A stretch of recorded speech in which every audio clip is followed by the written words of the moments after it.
Rigid body dynamics और rotational motion. सबसे पहले रिजिड बॉडी क्या होती है, मतलब हम उस पर लगाएं उसका इंटरमोलिकुलर डिस्टेंस। अपन ने इलास्टिसिटी में देख लिया था ये चीज़, ठीक है। तो उस पर अपन कितना भी फोर्स लगाएं, इंटरमोलिकुलर डायनामिक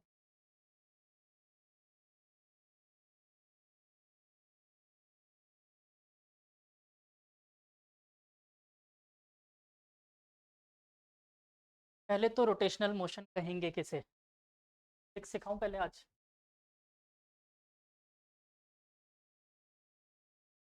क्या बेटा फिजिक्स पढ़ने में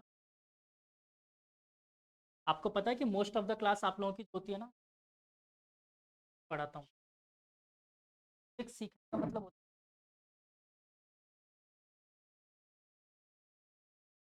अब जैसे मैं कॉलिजन बताया, मैंने आपको थोड़ा बहुत बता दिया।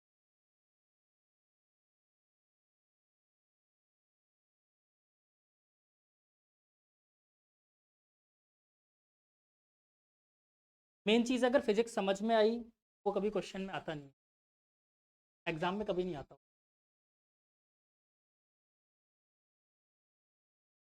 बट मेरा ये मानना है कि फिजिक्स सीखना बहुत अच्छा होता है, कंसेप्ट बिल्डिंग होती है आपकी। और कई बार क्या होता है, कुछ क्वेश्चन ऐसे आते हैं जो अगर आपको फिजिक्स आती है उस चीज़ के पीछे, तो आप तुरंत पकड़ लोगे।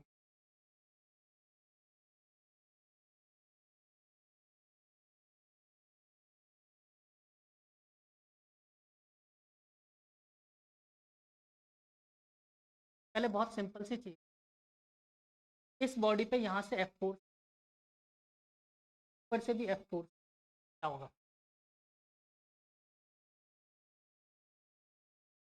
टेस्ट नहीं बोलते, ये भी मूवी। अब मैं यहाँ पर थोड़ी सिचुएशन चेंज, मतलब इक्वल एंड अपोजिट फोर्स लगता है तो हमेशा बॉडी इक्विलिब्रियम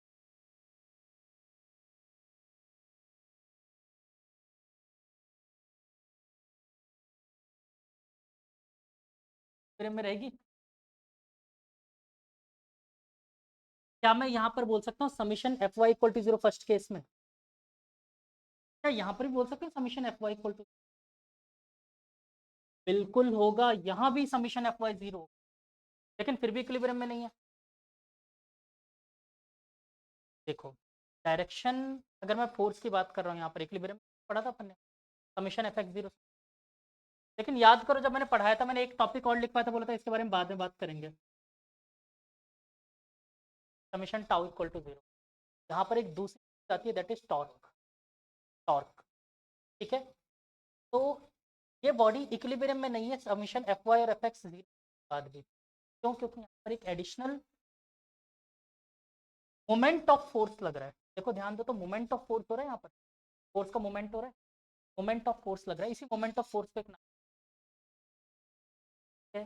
पहली बात क्लियर। दूसरी बात पे चलो, फिर से अगेन बात आई रोटेशनल मोशन। आपको चलो बहुत सिंपल, अगर मैं इसको ऑन कर दूँ,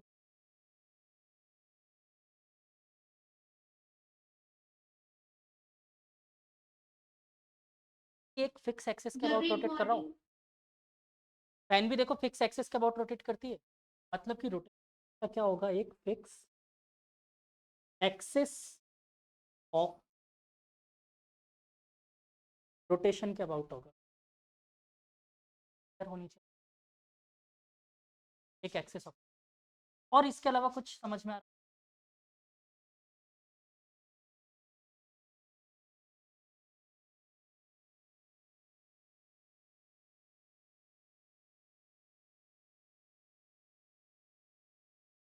ठीक है, सेंटर ऑफ मास जरूरी नहीं है, सेंटर ऑफ मास मार्कर को अबाउट मूव करवा दो, सेंटर ऑफ मास।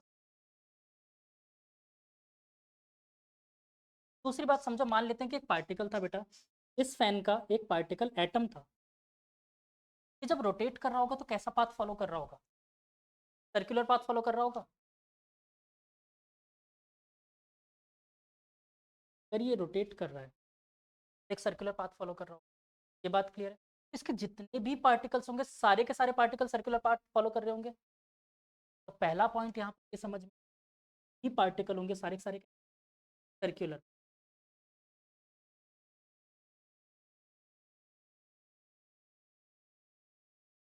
सारे के सारे पार्टिकल्स जितने भी है।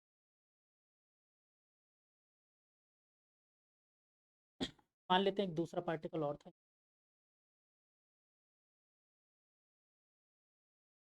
क्या ये सारे के सारे सर्कुलर पाथ जो भी फॉलो कर रहे हैं सबका सेंटर एक्सिस ऑफ रोटेशन, तो all the centres are lie on the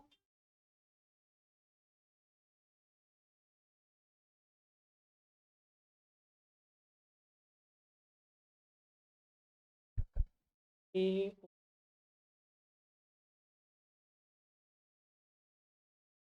आया ना। ये दूसरा पॉइंट समझ, दूसरा पॉइंट भी क्या क्या बोला, फर्स्ट पॉइंट क्या बोला मैंने, ऑल द एटम्स या फिर all the particles of the system are in perfectly circular path.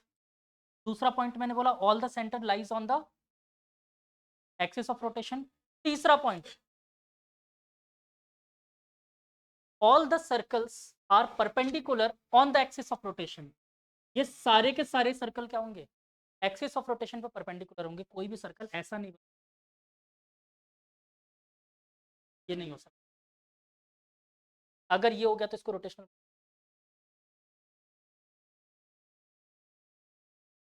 नहीं मान लो ये एक्सिस ऑफ रोटेशन, अगर वो सर्कुलर पाथ में घूम रहा है तो इस सर्कल का और इसका एंगल हमेशा 90 डिग्री। ऐसा नहीं हो सकता कि पार्टिकल ऐसा घूम रहा हो, वो कैसा भी पाथ हो, सर्कुलर भी कर रहा हो तो भी मेरे लिए मतलब का नहीं है। क्यों नहीं है मतलब का, क्योंकि वो एक्सिस ऑफ रोटेशन पे 90 डिग्री नहीं है, मतलब वो रोटेशनल मोशन नहीं हो। क्या ये क्लियर हुआ? All the circles are axis of, ये क्या तुम्हारा एक्सिस ऑफ 90 डिग्री, हाँ या ना? हाँ बिल्कुल, लेकिन वो सेंट मैंने कहा ना, जो भी सर्कल बनाओगे वो एक्सिस ऑफ रोटेशन से 90 डिग्री। ठीक है, हाँ बिंदा, क्या दिक्कत है? तुम कहना कैसे चाहते हो?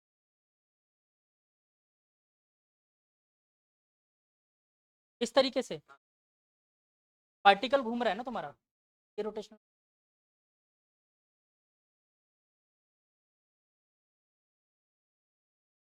तुम तीनों लॉज अगर फॉलो कर रहे हैं तो ही रोटेशन पढ़ा था तुम, रोटेशनल। अगर आपसे पूछा आपको बताना, अगर ये तीनों पॉइंट नहीं क्लियर हुआ,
चलो ये समझ आया?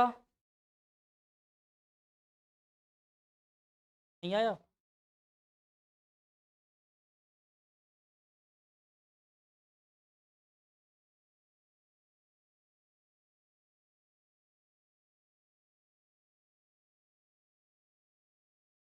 अच्छा, आप लोग थोड़े से क्वेश्चंस प्रैक्टिस करके आ सकते हो। सर्कुलर में आपने पढ़ा था, तो उसके क्वेश्चन वही वाले जो सर्कुलर में करवाए थे ना, कौन कौन से? मेगा इज इक्वल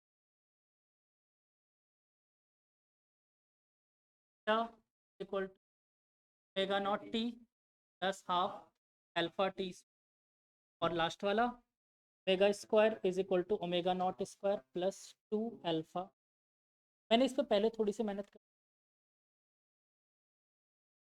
बोलो अगर ज़रूरत लगती है। हाँ, एनसीईआरटी का क्वेश्चन।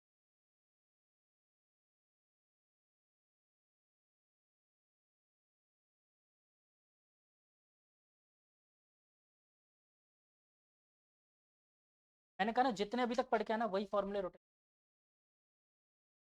मैंने आपको पहले भी तो बताया था, इसमें वर्ड आएगा एंगुलर मोमेंट, एल से डिनोट करते हैं।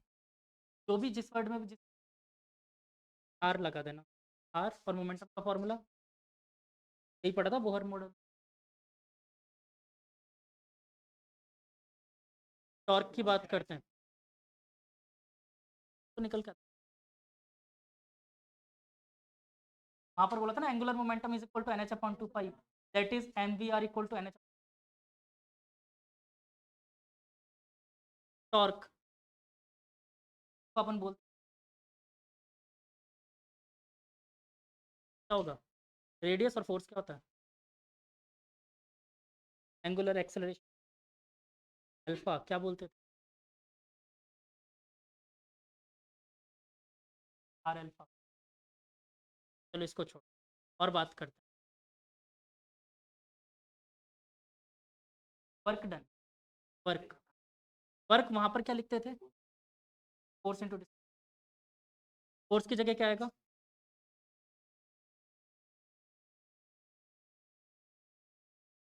वही पढ़ने वाले हैं अपन सारा। सारे फॉर्मूलेज आप लोगों को आते हैं, पावर पूछो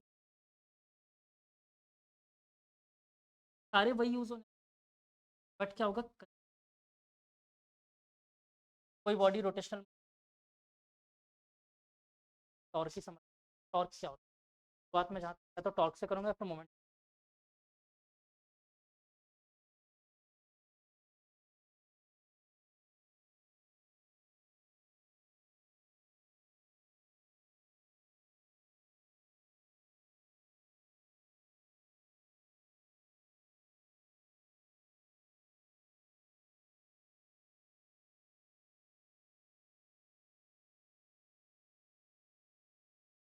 बाकी मोमेंट ऑफ इनर्शिया यहाँ पर, वहाँ पर मास को तो इनर्शिया बोलते थे, यहाँ पर क्या होगा? Moment of inertia.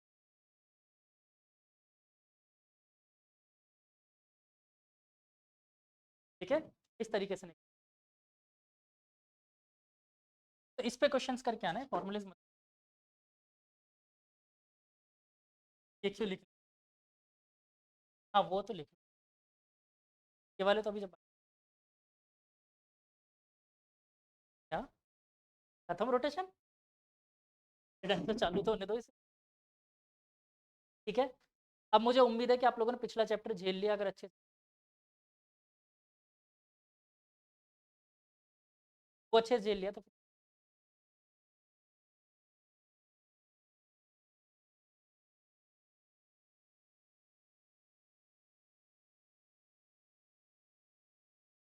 हाँ, कैपिलरी डाउट है ना, तो उसमें बस इकलौती चीज़ है तुम लोगों को वो याद रखने, टॉप बबल के लिए टू टाइम लेते हैं, बाकी कोई सा बबल आ जाओ।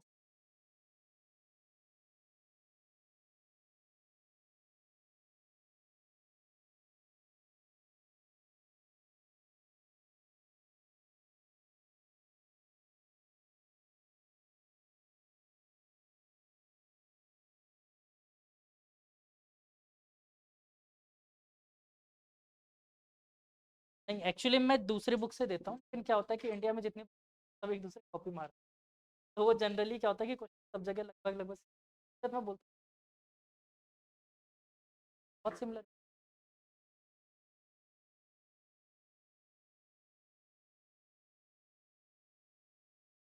चलो रोक दो। तो हम जग रहे हो बेटा।